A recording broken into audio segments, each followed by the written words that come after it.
எளிய ஒரு தானியம் வந்து கம்பு. இந்த கம்பு வந்து பல காலம் நாம் வந்து சாப்பிட்டுட்டு வந்த உணவு.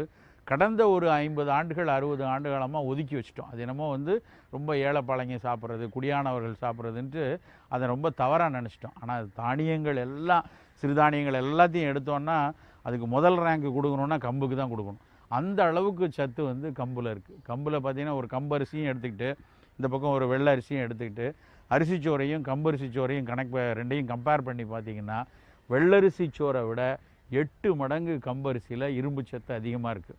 இந்தியாவில் ரொம்ப ஸ்டேப்பிள் ஃபுட்டாக சாப்பிட்றது அரிசியாக இருக்குது. ஆனால் அந்த அரிசியில் இரும்பு சத்தே இல்லை.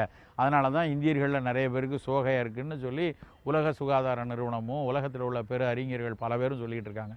ஆனால் அவர்கள்லாம் நினைக்கிறது நம்ம வெள்ளரிசி மட்டும்தான் சாப்பிடுவோன்னு. பல காலமாக நம் மக்களில் 75-80% மக்கள் பல ஆயிரம் ஆண்டுகளாக கம்பஞ்சோறு, வரகரிசி சோறு, திணைச்சோறு இதுதான் சாப்பிட்டுட்டு இருந்தோம். அரிசியினுடைய அரசியல் ரொம்ப உயர்ந்ததுக்கப்புறம் அதனுடைய வணிகம் ரொம்ப கூடினதுனால கடந்த ஒரு 100 வருஷமாக தான் எல்லாரும் அரிசியை நோக்கி நகர்ந்துகிட்டே வந்திருக்கோம். இரத்த சோகை இருக்கக்கூடிய குடும்பங்களில் கம்பரிசி சோறு வந்து வாரத்துக்கு 2-3 நாள் கண்டிப்பாக இருக்கணும். அந்த கம்பரிசி சோறே வந்து நல்லா கம்பங்கூழாகவோ, நல்லா அந்த சோறை வந்து மோர் சோறா கம்பங்கூழையே வந்து நிறைய தயிர் விட்டு, சிறிய வெங்காயம் சேர்த்து, கொஞ்சம் முருங்கைக்கீரை வச்சு சாப்பிட்டோம் அப்படின்னா அதில் நல்லா அந்த கம்பரிசியில் இருக்கக்கூடிய இரும்பு சத்து இயல்பாக உள்ளே போகும்.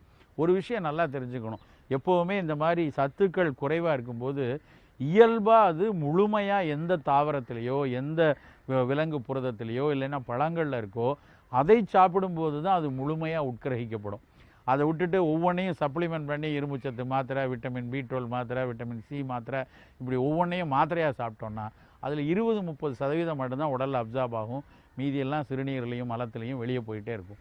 அப்போ இரும்பு சத்து நிறையா குறைவாக இருக்குது வேணும் அப்படின்னா நாம் தான் தேடி தேடி கம்பஞ்சோறு இருக்கா, மாதுளம்பழம் சாறு குடிக்கிறோமா, அத்திப்பழம் வேணுமா, காஞ்ச திராட்சை கொடுக்கலாமா, அப்படி ஒன்றா பார்த்து எடுத்துக்கொள்ளணும். அதே மாதிரி புலால் உணவில் கோழியினுடைய கல்லீரல், கோழியினுடைய மண்ணீரல், அது வந்து இரும்பு சத்தை வேகமாக அப்சார்ப் பண்ணுறதுக்கான விட்டமின் B12 நிறைவாக இருக்கக்கூடிய ஒரு பொருள். அப்போ ரொம்ப B12 டெஃபிஷியன்சி இருக்கிறவங்களும் சரி, B12 டெஃபிஷியன்சி இருந்து இரும்பு சத்தும் குறைவாக இருந்தால் பெர்னீஷியஸ் அனீமியா அப்படின்னு சொல்லுவாங்க ஆங்கிலத்தில்.